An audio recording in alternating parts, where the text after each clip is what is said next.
वंदे पुरुषोत्तमम परम प्रेममय श्री श्री ठाकुर जी की वाणी। आलोचना प्रसंग द्वितीय खंड से एकांश। तुम्हार प्रीति छिन्न जीवन गेथे गेथे आने, अर्थात प्रभु तथा इष्ट के प्रति प्रीति विशृंखल जीवन को श्रृंखल बना देती है। उनके मंगल कर स्पर्श से विच्छिन्न जीवन का सूत्र में बंध जाता है। जिनका व्यक्तित्व प्रवृत्ति विच्छिन्न है, विखंडित है, उनके प्रति अनुराग रहने से वह संहत, संपूर्ण और संग्रथित होता है। पुनः जिन लोगों का आपस में कोई मेल नहीं, कोई संबंध नहीं और न कोई प्रीति की डोर है, उनको इष्ट केंद्र करके एक माला के रूप में वे ग्रथित हो जाते हैं। गहरे रूप से उनका जीवन प्रीति बंधन में बंध जाता है। जो खोए हुए हैं, इधर उधर बिखरे हुए हैं, ऐसे व्यक्तियों को एक साथ पथ पर आगे बढ़ाने के लिए वे प्रभु आए हैं। इसी प्रकार उनके मंगल मंजिल में पुजारियों के दल नाना दिशाओं तथा देशों से नाना भाव लेकर समवेत हुए हैं। हर व्यक्ति का लक्ष्य अलग अलग है, आकांक्षा भी भिन्न भिन्न है, किंतु उनके प्रेम के फलस्वरूप सबों का लक्ष्य और संकल्प एक ही होता है। ऐसे एकायनी वेदीमूल पर इसलिए वे बार बार आज उठे हैं, एक साथ मिलते जुलते हैं, क्योंकि यह महामंडप ही है उनका सुख स्वर्ग। आज प्रातः भी वही सिलसिला रहा। भक्तगण एकत्रित हुए हैं। श्री मंदिर आंगन में मधुत्व है जो वे आवरित एवं अविरल जीवन का मधु वितरण कर रहे हैं। अकुंठ भाव से और दैन्य पीड़ित मानव उस मधु को आखंड पान कर धन्य हो रहा है, कृतार्थ हो रहा है, तृप्ति पुष्ट हो रहा है। माँ को जिस प्रकार गोद के शिशु को स्तनपान कराने में जो सुख मिलता है, उसी प्रकार सेवा, प्यार, शासन, भर्त्सना, अमृत निर्देश तथा मनुष्य के जीवन को हर तरह से परिस्फुट करने में उन्हें भी बड़ी वही सुख मिलता है। इसके बिना उन्हें चैन कहाँ। यही तो उनका स्वभाव है, यही तो है उनकी प्रकृति। इसी में तो वे नित्य लगे हैं। वीरेंद्र, मनुष्य की प्रवृत्तियों का तो कोई अंत नहीं। उन्हें नियंत्रित किए बिना हम मिलजुल कर आपके पथ पर कैसे चल सकेंगे। श्री श्री ठाकुर, सभी का एक स्वार्थ रहने पर मतभेद खत्म होगा ही। मतभेद रहने पर समझाना चाहिए कि कहीं उससे विच्युति हुआ है। मतभेद सभ्यभावी और असमभावी के बीच एवं असभ्यभावी के बीच दोनों ही हो सकता है। व्यक्ति दृढ़ प्रतीक होते हैं, इसीलिए वे असद्भाव प्रवणता को बर्दाश्त नहीं कर सकते, वहां से तनकर खड़े हो जाते हैं। किंतु व्यक्तिगत रूप से उनका किसी व्यक्ति के प्रति ऐसा आक्रोश नहीं रहता है कि उनका स्वभाव सुधर जाने पर भी उनके साथ वे मिलजुल कर नहीं चल सकते। प्रत्युत मनुष्य को सुधारने की झोंक उनमें खूब प्रबल देखी जाती है। इसलिए सद्भावी और असद्भावी के बीच जो मतभेद रहता है, उसका एक सुष्ठु समाधान संभव है। किंतु असद्भावी और असद्भावी के बीच जो मतभेद रहता है, उस मतभेद का समाधान कठिन है। चाहे एक धूर्त दूसरे धूर्त से जितना भी गले से गले क्यों न मिले, फिर भी उनके बीच थोड़ी खाई रह जाती है। उनके बीच जो मतभेद रहता है, वह प्रकृति प्रदत्त ही है और उसे वह आवश्यक समझता है। वे असदुद्देश्य साधन के लिए स्थायी भाव से पूर्ण रूपेण एकबद्ध हो जाए तो वे उस एकबद्ध शक्ति के द्वारा दुनिया को बहुत क्षति पहुंचा सकते हैं। ऐसी बात नहीं है। बहुधा वे अपने शत्रुओं को खत्म करने के लिए एकबद्ध नहीं होते, किंतु वहां भी आपस में एक दूसरे के प्रति संदेह और अविश्वास बना ही रहता है। इसलिए उनकी वह मित्रता अच्छी तरह नींव नहीं पाती। कहने का सार यह है कि आदर्श के प्रति चाव प्रबल होना चाहिए, तभी सब कुछ नियंत्रित होता है। क्या देखते नहीं कि एक प्रवृत्ति जब मनुष्य का स्वार्थ हो जाता है तो क्या नहीं करता।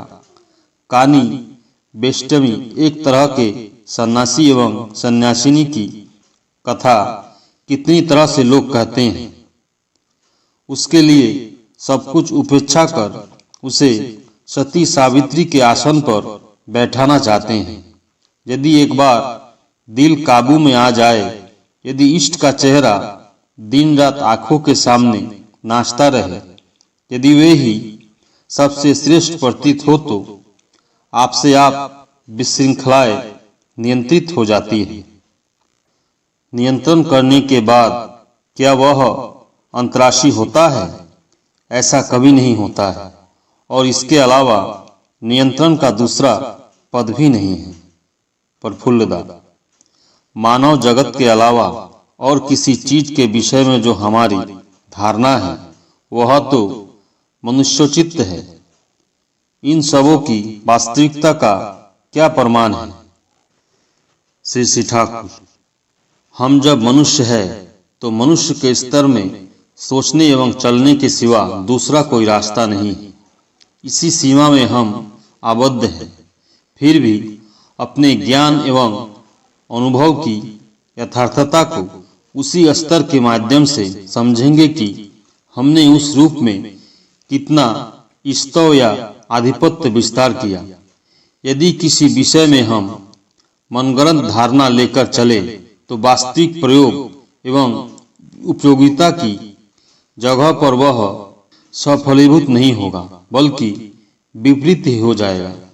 ग्रह, उपग्रह, जल, वायु, सांप, बिल्ली, बाघ, घड़ियाल आदि जिस विषय में हमारा जितना भी ज्ञान क्यों न रहे, उस ज्ञान के सहारे उन्हें स्वयं काबू करने यदि अपने कामों में लग सके, तभी हम समझेंगे कि वह ज्ञान सत्य है, यथार्थ है। ऐसे ही ज्ञान को विज्ञान कहते हैं। इसलिए विज्ञान मनुष्य को शक्तिशाली बना देता है, किंतु यह ज्ञान और शक्ति यदि किसी में सार्थक न हो, आत्मभोगोपकरण आहरण ही यदि उसका काम्य हो, तो मानव दानव बन जाता है।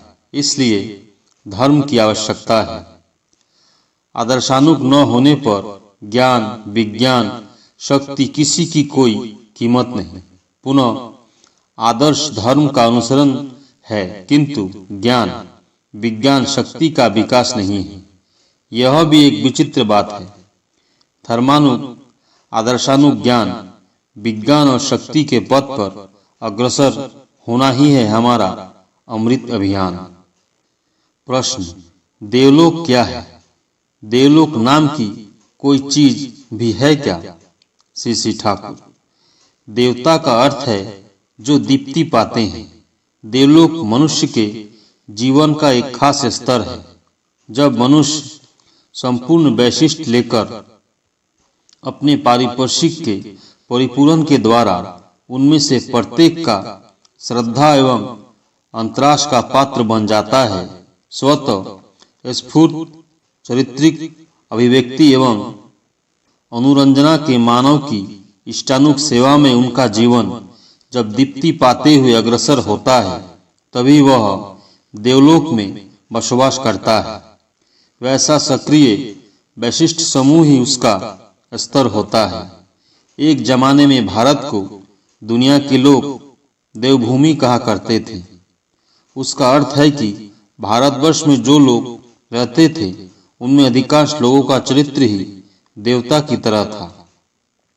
यही भारतवर्ष पुनः देवभूमि बन सकता है, देवलोक हो सकता है, यदि तुम लोग आर्याचरण से चलो। वैशिष्ट पाली आपूर्यमान पुरुषोत्तम के अनुवर्तन, वर्णाश्रम, 10 बीज संस्कार, नित्य पंचम महायज्ञ, आदर्श विवाह, आदर्श शिक्षा, अनुलोम अस्वर्ण विवाह, दैनंदिन जीवन में जजन जाजन अध्ययन, अध्यापन, दान, प्रतिग्रह, पारिपर्शिक की सेवा, सदाचार पालन, व्रत और तीर्थ का अनुसेवन, ये सभी आर्याचार के अंगीभूत है। इनके अनुसेवन से मनुष्य धीरे धीरे वंश परंपरा में देवतुल्य हो जाता है। सिर्फ एक आध व्यक्ति नहीं, बल्कि दल के दल लोग घर घर में होते हैं। आज एक संप्रदाय का दूसरे संप्रदाय से इतना दंगा फसाद चल रहा है। वैशिष्ट पाली आपूर्यमान युग पुरुषोत्तम को ग्रहण कर चलने की रीति यदि रहे तो विभिन्न संप्रदाय रहने के बावजूद सांप्रदायिकता नहीं रह सकती है। हर व्यक्ति एक दूसरे को अपना लोग ही समझेंगे, क्योंकि युग पुरुषोत्तम में पूर्वतन हर अवतार महापुरुष ही जीवंत रहते हैं। उन्हें प्रेम करने पर हम किसी पूर्वतन की अवज्ञा नहीं कर सकते। हर को ही हम सोचेंगे कि वे मेरे ठाकुर ही हैं। इसलिए गुरु भाइयों के प्रति जो प्रीति रहती है, उसी प्रीति का जागरण ही सबों के प्रति होता है। वहाँ सांप्रदायिकता कहाँ से आ सकती है? अतः देश को यदि इस बीज से बचाना चाहते हो, जाजन के माध्यम से सर्वत्र फैल जाओ, सभी की आंखें खोल दो, जिससे शैतान अपना प्रभाव विस्तार नहीं कर सके। यदि अभी से ही कमर कसकर नहीं लग पड़ते हो तो भविष्य में संभाल नहीं पाओगे। अनेक एवं विभेद ही कायम होता रहेगा। बातें हो रही थी कि इसी बीच एक नए भाई बाहर से आ रहे थे। वे मातृ मंदिर एवं माँ की कुटिया को पार भी नहीं कर सके थे कि सीसी ठाकुर ने ऊंचे गले से उच्च व शीत स्वर में बोले, क्या रे, कब आए? आओ आओ। वह भाई प्रथम ही आश्रम आए हैं। सीसी ठाकुर के स्नेहसिक्त स्वर में प्राणति श्रित आह्वान सुनकर आनंद विभोर हो सीसी ठाकुर को प्रणाम करने के बाद बोले, अभी आ रहा हूँ। सीसी ठाकुर, जाओ गेस्ट हाउस में सामान वगैरह रखकर हाथ मुंह धोकर तैयार हो जाओ। बाद में तो सारा हाल सुनूंगा ही। अरे भूषण दा खड़े थे, इन्हें ले जाओ। यह नया आदमी है, अच्छी तरह इसकी देखभाल करना। और देखो नए भाई से यहाँ कभी कभी चोरी भी हो जाती है, इसलिए रुपए, पैसे, घड़ी, कलम आदि अच्छी तरह सावधानी से संभाल कर रखना। भूषणदा उस भाई को साथ लेकर निर्दिष्ट स्थान की ओर चल पड़े। उस भाई के एक हाथ में एक बिछावन और दूसरे हाथ में सूटकेस था। दोनों ही हल्के थे। उन्हें ले जाने में कोई दिक्कत नहीं हो रही थी। फिर भी सीसी ठाकुर ने भूषणदा से कहा, तुम समझते नहीं, उसके एक सामान को अपने हाथ में ले लो। रात भर जग कर आया है ना, जारे में तकलीफ भी हुई है। उन लोगों के जाने के बाद गेस्ट हाउस की चोरी के विषय में पुनः चर्चा चली। सीसी ठाकुर, चोरी जो बंद नहीं हो पा रही है, यह तुम लोगों का ही दोष है। चोर तो चोरी करेगा ही, चोरी करना तो उसका पेशा है, किंतु गृहस्थ जागरूक क्यों नहीं रहेगा? चोरी बंद करने के लिए यदि हम जागरूक और सावधान नहीं रहे तो सारे मामले में इस प्रकार का शैथिल्य और लापरवाही हो सकती है जिसका कोई अंत नहीं। बहुत लोग बाहर के उत्पाद के विषय में कहा करते हैं, मैंने जानबूझकर यहाँ बंदर पोष रखा है। बंदर तो उत्पात करेगा ही, किंतु वह हमारी क्षति नहीं कर सके, उसके लिए उतना सावधान रहना पड़ेगा। हर काम में होशियार और बुद्धिमान रहने का अभ्यास नितांत आवश्यक है। हाट बाजार, खेत खलिहान, घर द्वार, रास्ता घाट, नदी पोखड़ा, स्वास्थ्य, खाद्य, आमोद खर्च, आमोद प्रमोद आदि कामों को हर तरह से अच्छे ढंग से बनाए रखने के लिए वास्तविक मामलों के साथ एक सक्रिय परिचित की जरूरत है। शिक्षण व्यवस्था का यदि इनके साथ संसर्ग नहीं रहे तो वह न कार्यकरी होता है और न जीवन रक्षणीय। इसलिए हमें ऐसी चेष्टा करनी चाहिए जिससे हम अधिक से अधिक स्वावलंबी, सतर्क तथा तंद्र हो सके। प्रश्न, प्रेतलोक क्या है? श्री ठाकुर, मेरी तो धारणा है कि मृत्यु के बाद भी मनुष्य जीवित रहता है एवं उसकी अवस्था को प्रेतलोक कहा जाता है एवं उसी अवस्था को प्रेतलोक कहा जाता है। प्रश्न, उनके साथ संपर्क बनाए रखने का कोई रास्ता नहीं है? श्री ठाकुर, बहुत कुछ तो उस विषय में सुनता हूँ। गोपाल ने तो अनुसंधान किया था। गोपाल ने पढ़ा था कि कांच की नल में एक चूहा के मरने के बाद रोटपसीन के पर्दे पर हूबहू चूहे के आकृति की एक सूक्ष्म छाया पड़ी थी। एक दिन मैं बेलगाछ के नीचे वाले घर में सोया हुआ था। ऐसा प्रतीत हुआ मानो शरीर छोड़कर बाहर निकल गया हूँ। रास्ते में दूध वाले के साथ भेंट हुई और उसके साथ मैंने बातें भी की और भी कितना कुछ हुआ जो मुझे याद नहीं। बाद में बहुत कष्ट से पुनः शरीर में प्रविष्ट हुआ। उसके पश्चात उसकी सत्यता का प्रमाण देखा कि मैंने दूध वाले को जो काम करने कहा था उसने ठीक वही किया था। अकेला देखने से तो काम नहीं होता है, बल्कि वह स्वप्न देखने जैसा प्रतीत होता है। स्वप्न तो एक व्यक्ति का व्यक्तिगत बोध है। यदि वह चीज ऐसा हो कि परिवेश के किसी भी व्यक्ति को बोध कराने में कोई बाधा न रहे, तभी उसकी यथार्थता के संबंध में निसंदेह हुआ जा सकता है। इसलिए वैज्ञानिक अनुसंधान करने की जरूरत है। गोपाल ने तो आरंभ किया था, पर वह चल बसा। वैसा व्यक्ति मिलेगा ही कहाँ? प्रश्न, गया में पिंडदान करने से क्या होता है? वह तो एक प्रकार के संस्कार के सिवा और है ही क्या। संसार में ऐसे बहुत लोग हैं जो ये सब नहीं करते हैं, उन्हें तो कोई असुविधा नहीं होती। श्री ठाकुर, प्रश्नचित्त से, गय नामक राजा की बनाई पूरी गया है। गय शब्द आया है गौ धातु से। गौ धातु का अर्थ है गान, कीर्तन। मेरी तो धारणा है कि किसी भी व्यक्ति का नाम आकस्मिक नहीं होता। नाम के अर्थ के साथ नामधारी की प्रकृति का सामंजस्य रहता है। उस गए राजा की जो विशेष कर्म थी, उसकी वहाँ छाप रहना संभव है। अर्थात गया एक ऐसा जगह है जहाँ मनुष्य की स्मृति, मनुष्य के गुण तथा उसकी कृति गाए जाते हैं। उसके बावजूद भी वह रहते हैं।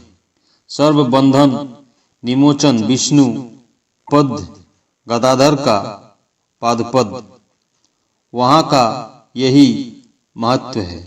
उसके साथ ऐसा चीज प्रचलित रीति जड़ित है कि वहाँ जाते ही मनुष्य स्वतः एक ही साथ श्रीहरि एवं गुजरे हुए परिजनों के स्मरण, मनन एवं गुण कीर्तन में विभोर हो जाते हैं। मनमोहन के विषय में क्या यह नहीं दिखते हो कि एक बुताम के विषय में ऐसा संकेत देता रहता है कि 15 वर्षों के बाद भी उस बुताम को देखते ही सम्मोहित हो जाता है। चाहे जो भी हो, इतना तो जरूर है कि गया जाने पर विभिन्न अनुष्ठान के जरिए मन उस प्रकार के भावों में केंद्रीभूत हो जाता है।